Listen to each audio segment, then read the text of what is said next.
ही जी हा जो भूखंड आहे हा 2022 साली आपण म्हणतोय की यांनी गिफ्ट डीड करून दिलेला आहे आपल्या महापालिकेला, आणि त्यानंतर आपण सांगतो आहे की हा भूखंडाचा सातबाराही आपल्या नावे झालेला आहे। तर मला आपल्याला हे विचारायचं आहे की नेमकी हा भूखंड कुणाच्या ताब्यात आहे आजच्या घडी? हा माझा एक प्रश्न आहे। त्यानंतर मी येतो अध्यक्ष महोदय, जो हा आपण म्हणतोय मेसर जसप्रीत इस्टेट कॉन्ट्रॅक्टरला आपण जो प्रस्ताव दिलेला आहे त्याने सविस्तर विकास आराखडा व त्याची डिझाईन आपल्याला दिलेली आहे, हे आपणच आपल्या याच्यामध्ये म्हणतोय। तर याचा आर्किटेक्ट कोण आहे? जर हे आपण सभागृहाला सांगितलं तर खूप बरं राहील। त्यानंतर मी विषयावरती येतो। आपण पुन्हा 30/10/2025 ला सांगतोय की आम्ही काही प्रसिद्ध पत्रक मागवले होते या उद्यानाचं विकसित करण्यासाठी आणि सूचनाही प्रसिद्ध केले होते। मग 30/10/2025 ला, माफ करा, 30/10/2025 ला जर आपण हे मागवलं होतं तर ह्या प्रक्रियेमध्ये किती जणांनी सहभाग घेतला होता, किती अर्ज आपल्याकडे आलेले आहेत आणि याची निवड प्रक्रिया निकष काय होते याची या सविस्तर माहिती आपण या सभागृहाला दिली पाहिजे। अध्यक्ष महोदय, आज मला हे विचारायचं आहे की ह्या भूखंडावर जे आपण म्हटलेलं आहे की झाडे, हिरवळ, बैठक व्यवस्था वगैरे सगळं काय, ही कामे अद्याप करायची आहेत की त्यातील काही कामे ही पूर्ण झाली? आपलं कोण माहिती आणि असे कोणी आपल्याला भूखंड विकास करून देत असतील भूखंड मध्ये तर आपण घ्यायला तयार असाल?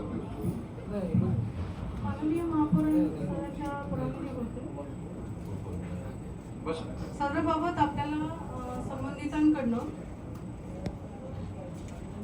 उद्यान विभागाला संबंधितांकडनं सदरचा जो भूखंड आहे ज्याचं उद्यान डेव्हलप झालेलं आहे, आपण जे नमूद केले ते सगळे तिथे व्यवस्थित विकसित झालेले आहेत, सिव्हिल स्ट्रक्चर आहे, झाडं लावलेली आहेत, मी स्वतः त्याची पाहणी केली आहे आणि ते मेंटेन करायसाठी त्यांनी अप्लिकेशन केलं होतं। त्यात त्यांनी नमूद केलं आहे की 7/12 आपल्या नावावर झालेला आहे। आपण तो बघितला, 7/12 आपल्या वसईवीराच्या नावाने झाला आहे। हे अकोमोडेशन रिझर्वेशनच्या अंतर्गत 70 आणि 30 जो पोर्शन आहे, जर उद्या त्याला तिकडे दुकानं टाकायची आहेत तर त्यांनी परत महापालिकेकडे परवानगी घ्यायला या। जर त्याला जाहिरात फलक करायचं आहे तर त्याने परत महापालिकेकडे या। बरोबर आहे। म्हणजे ज्यावेळेस हा रेव्हेन्यूचा विषय आला अध्यक्ष महोदय, त्यावेळेस आपल्याला करार करणं बंधनकारक आहे। ज्यावेळी तो येईल त्यावेळी आपण करार करणार।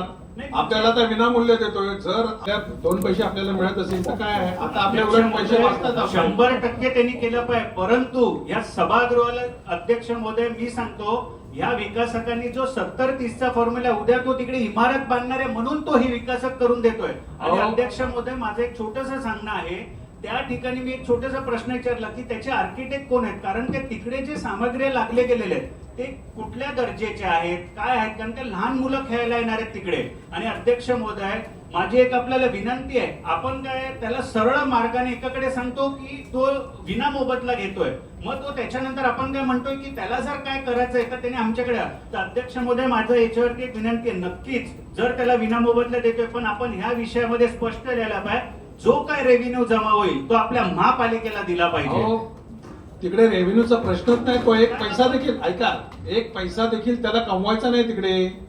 अध्यक्ष त्याने एक पैसा कमवायचा नाही, त्यांनी विनामूल्य सगळं मेंटेन करून आपल्याला शेवटी सुस्थितीत आपल्या ताब्यात द्यायचं आहे। शेवटी मध्ये आपण लिहितोय ना, गाड्या चालवायचा त्याला घ्यायचं असेल, फलक लावायचं असेल तर हे तर त्याला आपल्याला परवानगी घ्यायची आहे आपली त्यांनी। बरोबर, मग आपण परवानगी, ऐका, परवानगी जर घ्यायची असेल तर आपल्या टर्म्स कंडिशन येणार। अध्यक्ष महोदय, या विकासकाची तिकडे इमारत बांधायची आहे, मला काय सांगतो, वसई तालुक्यामध्ये हजारो मुंबईमध्ये बांधतात, बरोबर आहे।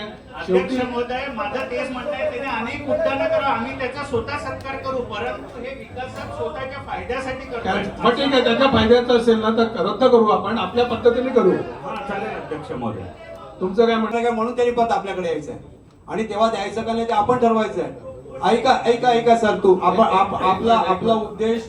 आपला उद्देश आणि मी सांगतो, आपल्याला जर अकोमोडेशन रिझर्वेशन या DCR मध्ये क्लॉज आहे तो त्या नियमात बसून बनवून देत असेल, नगरपालिकेचा फायदा होत असेल, नगरपालिकेला एवढ्या 2300 स्क्वेअर मीटरचं उद्यान बनवायला येणारा खर्च किती अपेक्षित आहे आपल्या सगळ्यांना माहिती आहे। त्याला जनतेला ते ओपन आहे, ते कुठल्या प्रायव्हेट सोसायटी पुरती राहणार आहे का, तर ते नगरपालिकेला तो हस्तांतर करणार आहे।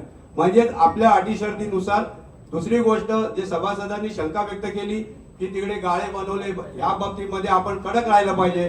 तिकडे कुठलाही मिसयूज झाला नाही पाहिजे. गार्डन एक गार्डन असलं पाहिजे.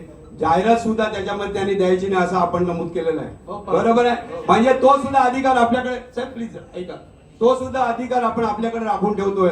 तर त्यांनी अकॉमोडेशन रिझर्वेशन असं करून दिलं, अशाच प्रकारे विकसित होत राहतील. नाही तर भूखंड तसेच पडून जातात, नंतर त्याच्यावर अतिक्रमण होत राहते, कोणाचं लक्ष नसते. तर माझं म्हणणं असं आहे की याच्यावर मंजूर करावं अशी माझी विनंती आहे. झालं, मंजूर झाला, विषय झाला, मंजूर झाला. पुढचं घ्या. आणि असे कोण आले विकासक तर द्या, त्यांच्याकडून